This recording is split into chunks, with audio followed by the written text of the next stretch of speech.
All right, let's talk about this. John, stay there. Let's bring in two Republican strategists who are there in Tampa with you as well.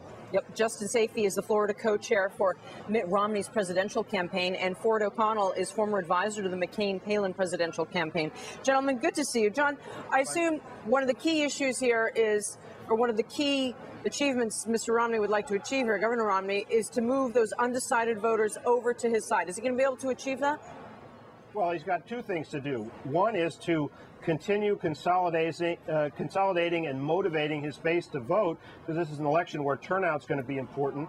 But he also needs to make some sort of emotional connection, tangible connection with swing voters out there. He hasn't so far. If you look at our NBC Wall Street Journal poll last week, you see on likability, President Obama has a huge advantage over Mitt Romney. He's got to try to do something about that, and he's got an opportunity to reach millions of people who haven't had a chance to hear him at length, and his aides are planning to take advantage of that. Justin, we know how divided our country is and how equally divided it is. Realistically, how many undecideds are up for grabs this campaign, do you think?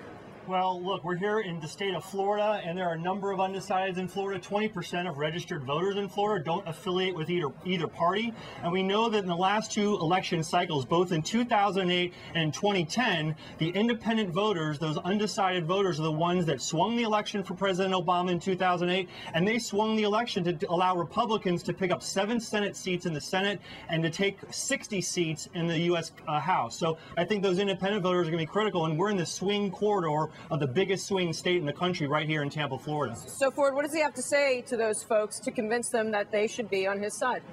He has to do a couple of things. First, he has to say who he is and what he stands for. He also has to say what he's going to do over the next 4 years to get Americans back to work. And he also has to show that the Republican Party is not just a party of old, white, fat men. It's a party where women and Hispanics play a key role. And if he can do that and he can knock the ball out of the park in Tampa, he's going to come out with probably about a 5-point bounce. And that's going to be very critical heading into the debates in the next 70 days. Well, Paul Ryan's going to help him with that, because not all those white men are fat.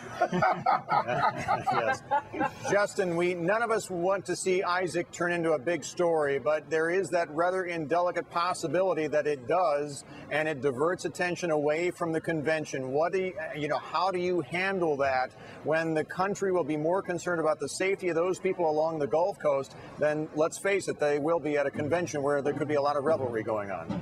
Well, that is an interesting issue. And look, we have important business to conduct here. We do have to officially nominate Mitt Romney to be the nominee of the Republican Party to run for the highest office in the land. That is very important. At the same time, we're all very concerned about the impact that hurricane could have, if it reaches hurricane strength, it could have on the Gulf Coast. Those of us here in Florida are very sensitive to that, and it's going to be a delicate topic, and it'll be interesting to see how we handle it. But I think we can do both. I think we can get our message out, we can nominate Mitt Romney, and we can also show sensitivity to the people that are being impacted by that storm in the Gulf region. Ford, another delicate question here, or delicate topic. The fact that nearly an entire day of a convention can be canceled and it still achieves what it sets out to do, isn't that a big glaring sign that shows that actually not a lot gets done at these conventions anymore? No. They're not what they used to be?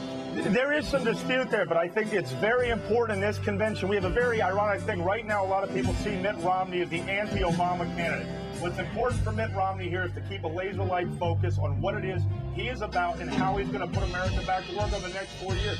People have been discounting, conventions, but given what's at stake here, this is the 3 most important days of Mitt Romney's political career, really. Ford, didn't you talk to the band and tell them that you were going to be on TV? And that I know, what were they thinking? Yeah, exactly. Michelle, I just want to say Ford knows more about running a political campaign than I do, but I think the cancellation of Monday, the Democrats' sacrifice of money to Labor Day next week, is proof positive that these conventions do not need to last for 4 days. They may not even need to last for 3 days, and my prediction is that you will not have either party stage a 4-day convention 4 years from now. Well, I just want to disagree with that. I think it's a unique opportunity. 4 days. What does happen at these conventions is that each party is given an opportunity to speak directly to to the American people. There are almost 15,000 journalists here. They're going to help them, each party tell that story. But and it's this the is such age an of important Twitter. decision. It's the age of Twitter. 140 characters, and you want But 4 with days. 76 million viewers, these are really the three most But you're not even, important you weren't days for even going to Mitt get Romney. coverage on Monday. Half the market. Monday doesn't matter. Monday is not an issue. My point exactly. You just said Monday doesn't matter. Mitt Romney introducing himself to the American public is because right now all they That see him takes is one the day. It anti-Obama takes one candidate. day. Yeah,